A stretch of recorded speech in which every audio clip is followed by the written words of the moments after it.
ধারাবাহিক জগতের একটি ব্লকবাস্টার ধারাবাহিক ছিল কৃষ্ণকলি, যে ধারাবাহিকটি জি বাংলার পর্দায় সম্প্রচারিত হতো। বলে রাখি, এই ধারাবাহিকটি অনেকবার বেঙ্গল টপারও হয়েছিল। এই ধারাবাহিকে প্রধান ভূমিকায় অভিনয় করেছিলেন অভিনেতা নীল ভট্টাচার্য ও অভিনেত্রী তিয়াশা ল্যাপচা। এই ধারাবাহিকটি সে সময় এতটাই জনপ্রিয়তা অর্জন করেছিল যে বিভিন্ন অ্যাওয়ার্ড শোয়ে বিভিন্ন অ্যাওয়ার্ড জিতে নিয়েছিল কৃষ্ণকলি টিম। রূপ নয়, গুণই যে মানুষের আসল পরিচয়, তাই দেখানো হয়েছিল এই ধারাবাহিকটি।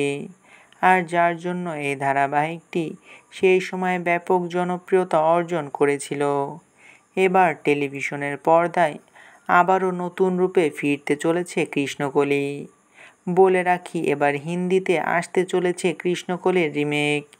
এর আগে বিভিন্ন ভাষায় এই ধারাবাহিকের রিমেক করা হয়েছে।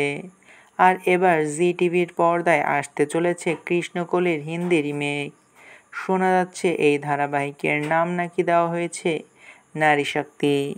যে ধারাবাহিকে প্রধান ভূমিকায় অভিনয় করতে দেখা যাবেন জনপ্রিয় অভিনেত্রী সানা খানকে। আর তার বিপরীতে প্রধান অভিনেতার ভূমিকায় থাকছেন অভিনেতা ঋত্বিক যাদব। জি টিভির পর্দায় ইতিমধ্যেই আসতে চলেছে জগদ্ধাত্রী হিন্দি রিমেক জগদ্ধাত্রী। আর এবার জগদ্ধাত্রীর পরে কৃষ্ণকলিরও হিন্দি রিমেক আনতে চলেছে জি টিভি।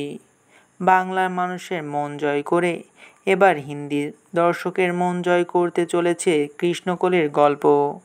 আপনার কৃষ্ণকলি ধারাবাহিকটি কেমন লাগতো তা অবশ্যই কমেন্ট করে জানাতে পারেন। ভিডিওটি ভালো লাগলে চ্যানেলটিকে সাবস্ক্রাইব করে আমাদের সাথেই থাকবেন।